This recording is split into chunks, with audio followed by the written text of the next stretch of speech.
Hello नमस्कार, मी Suvarna zone kitchen मध्ये परत एकदा तुमचं अगदी मनापासून स्वागत.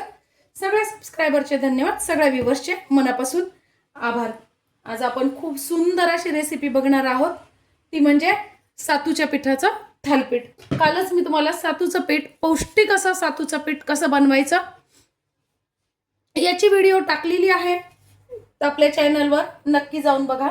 तर सातूच्या पिठाचं थालीपीठ ना आमच्याकडे दोन प्रकारे आवडतं. मी तुम्हाला दोन्ही प्रकार एकाच व्हिडिओमध्ये दाखवणार आहे. तर बघा, मी इथे घेतले 1 वाटी सातूचं पीठ घेतलेलं आहे. त्यात टाकून घेते थोडासा हिंग, त्यानंतर थोडीशी हळद, लसूण, हिरव्या मिरचीचे तुकडे चवीनुसार, तुम्हाला आवडतील तसं लसूण आणि हिरव्या मिरचीचे तुकडे तुम्ही घालू शकता. आणि थोडीशी घालायची आहे कोथिंबीर. कोथिंबीर थोडी जास्ती घाला, किंवा मग तुम्हाला एखादी भाजी आवडत असेल पालकची, मेथीची, ती तुम्ही घालू शकता. अर्धा चमचा मी मीठ घालून घेतलेला आहे. हा माझा छोटा चमचा आहे बघा, तुम्ही चवीनुसार कमी अधिक करू शकता. थोडीशी घालतीये धने आणि जिरेची पावडर. अर्धा चमचा घालून घ्यायचे आपल्याला पांढरे तीळ. थोडीशी मी घालून घेते साखर. साखर ऑप्शनल आहे. पाव चमचा घ्यायचा आहे ओवा. ओवा छान क्रश करून घालायचा आहे.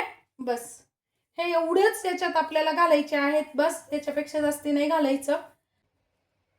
खूप घट्टही नाही आणि खूप पातळही नाही, असं पीठ आपल्याला भिजवून घ्यायचं आहे. आणि याचं थालीपीठ खमंग खुसखुशीत लागतं अगदी. आता आपण एक 5 मिनिटासाठी बाजूला ठेवायचं आहे. आणि दुसरी पद्धत पण मी तुम्हाला लगेच दाखवतेय. 1 वाटी सातूचं पीठ घेतलेलं आहे आणि त्यात टाकून घ्यायचं आपल्याला 2 चमचे तांदळाचं पीठ, थोडीशी टाकून घ्यायची हळद, चवीनुसार लाल तिखट. मी ते 1 चमचा टाकलेलं आहे, तुम्ही चवीनुसार कमी अधिक करू शकता. पाव चमचा टाकून घेतलाय हिंग, पाव चमचा जिरे, 1 चमचा घेतलेत पांढरे तीळ, अर्धा चमचा धने जिऱ्याची पावडर, अर्धा चमचा मीठ चवीनुसार तुम्ही टाकू शकता. अर्धा चमचा मी ओवा घेतलेला आहे. ओवा छान हातावर क्रश करून टाकायचा आपल्याला. अगदी थोडीशी मी साखर टाकते, साखर ऑप्शनल आहे. आता आपल्याला इथे कांदा घालून घ्यायचा आहे बघा. तुम्हाला इथे जर कांदा नसेल तुम्ही खात ना, तर इथे तुम्ही कोबी वापरू शकता, फ्लावर वापरू शकता. त्यानंतर तुम्हाला पाहिजे तर मेथी, पालकही तुम्ही घालू शकता. आणि भरपूर अशी मी कोथिंबीर घालून घेतलेली आहे. आता हे छान मिक्स करून घ्यायचं आहे आपल्याला. आणि घट्टसर असं, खूप पातळ नाही भिजवायचं आहे, घट्टसर असा गोळा भिजवायचा आहे. तुम्हाला जर मऊ थालीपीठ आवडत असेल तर तुम्ही थोडंसं सैल पीठ भिजवा. आणि तुम्हाला जर खमंग कुरकुरीत थालीपीठ आवडत असेल तर तुम्ही थोडासा घट्टसर गोळा भिजवून घ्यायचा आहे. या पिठात डाळीचं पीठ आणि गव्हाचं पीठ घालायची गरज नाहीये, कारण आपण गहू आणि डाळ्यांपासूनच हे पीठ बनवलेलं आहे. त्यामुळे तुम्ही बाकी पीठ याच्यात घालू शकता. मक्याचं पीठ घालू शकता, ज्वारी बाजरीचं घालू शकता, तांदळाचं घालू शकता. बघा, आपण खूप घट्टही नाही आणि सैलही नाही असा डो तयार करून घेतलेला आहे. या दोन्ही पिठाला भिजत ठेवायची गरज नाहीये, पण हे तयार होत होतं म्हणून मी 5 मिनिटासाठी फक्त हे पीठ बाजूला ठेवलेलं होतं. आता आपण लगेच थालीपीठ करून घेणार आहोत. आता बघा, माझ्याकडे असा रॅप पेपर आहे, बटर पेपर पण घेऊ शकता तुम्ही. एकाच म्हणजे असं एकच थालीपीठ लावलं ना आपण फेकून दिला पेपर, असं होत नाही. आपण याच्यावर 5-6 थालीपीठ करू शकतो. थोडंसं मी पेपरवर पाणी टाकून घेतलेलं आहे.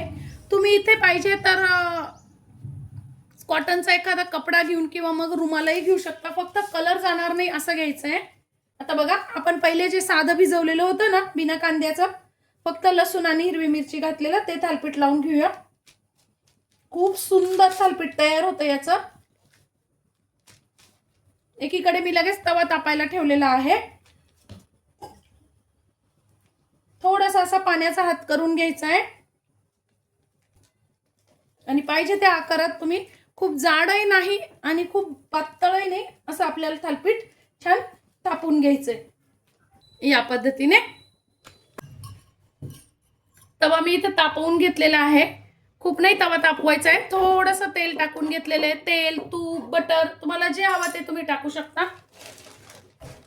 आणि या पद्धतीने आपल्याला थालीपीठ त्यावर टाकून घ्यायचंय बघा.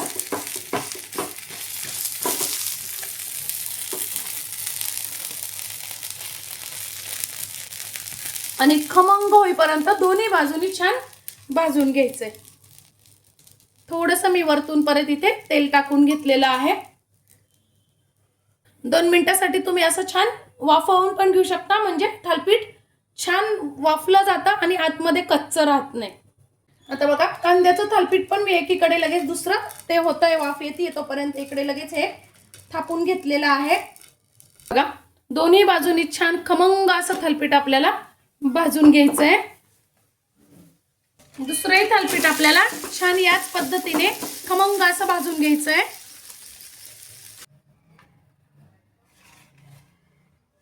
बघा मस्त असं आता यावर टाकून घ्यायचंय आपल्याला लोणी. फार सुंदर लागतं लोणी टाकलं की थालीपीठ.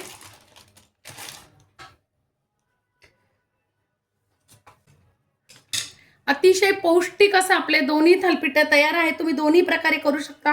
दोन्ही याला अत्यंत रुचकर लागतात. खूप खमंग असे थालीपीठ लागतात. आजची माझी ही व्हिडिओ ही रेसिपी तुम्हाला कशी वाटली कमेंट्समध्ये नक्की सांगा. चॅनलवर नवीन असाल तर चॅनलला लाईक, सबस्क्राईब आणि शेअर करा. धन्यवाद.